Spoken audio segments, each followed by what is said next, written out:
It was only when the young boy, Damien, looked up at a passing plane and asked if it was a Spitfire that the reality hit them. "Wait a minute," Dell said, looking at the headstone. "Bunny. Why did you call him Bunny?" "Because his surname was Warren," Roland said. "Albert Warren. Raff." The silence that followed was heavy.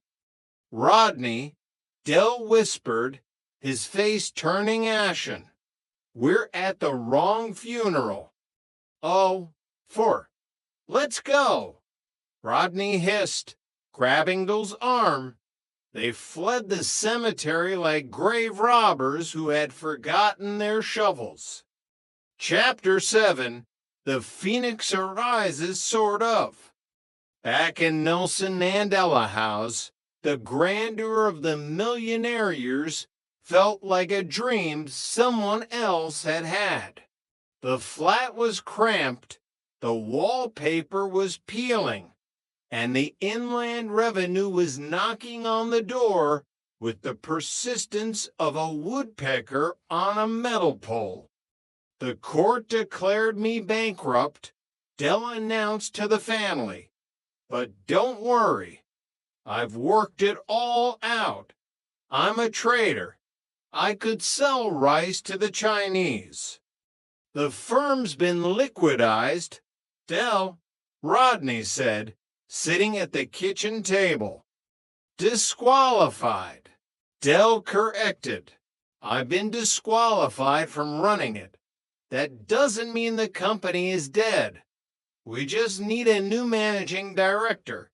Someone young, someone enthusiastic, someone with GCEs. Rodney looked up, a glimmer of hope or madness in his eyes. "Yes, you, Rodney, you can take over Trotter's independent traders. Legally, there's nothing to stop you. You're clean, mostly." And so, the new era began. Rodney Trotter, managing director. Dell took a back seat, or rather, he sat in the front seat and shouted directions while Rodney tried to drive.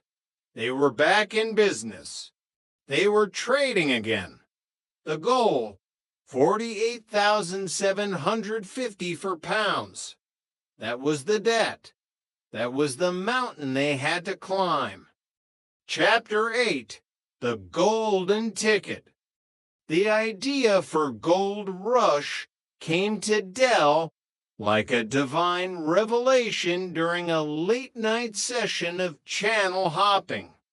"It's a game show, Rodney," Dell shouted, bursting into the living room. "Jonathan Ross, you can win 100,000 quid. It's the fastest game show on TV. Dell, you think King Edward introduced the potato to England?" Rodney said flatly. "I didn't hear the question properly." Dell insisted. "I've worked it out. I'm going to apply. This time next year, we'll be millionaires. Again. This time last week we were millionaires," Cassandra pointed out from the kitchen. But Dell was already filling out the form. He wasn't just a bankrupt salesman from Peckham anymore. In his mind, he was a Renaissance man, a lover of fine wines, the theater, and 16th century Italian art. He was Derek Trotter, and the world hadn't seen the last of him. Chapter 9, The Brunei Connection. The telephone in the Trotter household was a fickle instrument. Sometimes it brought news of a consignment of hooky VCers. Other times, it was just the electric company wondering if Dell intended to pay his bill within the current century. One evening, As Rodney was trying to maintain a facade of managing director gravitas, the phone rang. Trotter's Independent Traders. How may I help you? Rodney said, his voice an octave deeper than usual. Good evening, a voice responded, accented and dripping with importance. I am wishing to speak with managing director. This is he, Rodney said, puffing out his chest. My name is Rodney Trotter. I am representative of the Sultan of Brunei, the voice continued. Rodney's heart did a little tap dance against his ribs. He looked at Dell, who was currently trying to clean a fake Rolex with a bit of spit and a rag. Dell, it's the Sultan of Brunei. Dell stopped rubbing the watch. Yeah, and I'm the Pope's golf partner. Give it here. But Rodney was already hooked.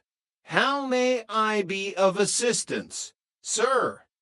His Highness has seen your advertisement in the newspaper.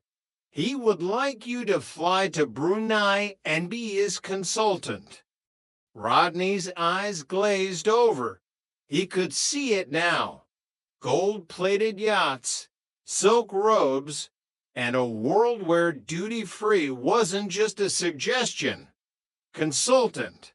On what, specifically? Recently, the voice said, suppressed laughter starting to bubble through the accent, His Highness bought a crappy old three-wheeled van, and he wants to know how to start it on cold mornings. The line exploded into the unmistakable, high-pitched cackle of Mickey Pierce. Rodney slammed the phone down. I knew it was him. I was just winding him up. Dell shook his head. Rodney, you're about as good at winding people up as a sundial in a coal cellar. Get back to your paperwork. Chapter 10, Fantasy Therapy. Rodney's marriage to Cassandra was, in his own words, a series of minor hiccups in the bedroom department. To address this, Rodney had turned to the modern equivalent of a witch doctor, a lifestyle magazine. It's called Fantasy Therapy. Cass, Rodney explained that night, his voice hushed. This expert in America says our troubles stem from memory baggage. We need to become different people, reborn. Cassandra looked at him over the top of her book. Different people. Do I get to be someone who lives in a house without a yellow van parked outside? No, it's about iconoclastic autosuggestion. Rodney insisted. We write down our fantasy figure, and for one night, the other person becomes that figure. No dressing up required. It's all in the mind. All right, Cassandra sighed. I'll try anything to stop you talking about memory baggage. They wrote down their choices. Cassandra handed her slip to Rodney. He opened it and blinked. The bill. You want me to be a copper? Just a position of authority. Rodney, she said, a mischievous glint in her eye. Rodney's own fantasy involved a certain gladiator, or maybe a heroic figure from a film he'd seen recently. He didn't say it, but he had a plan. The next evening, the plan went horribly wrong. Dell burst into the flat to find Cassandra dressed in a full policewoman's uniform, complete with a baton and a look of professional disapproval. Rodney, on the other hand, was standing there in a leather tunic, looking like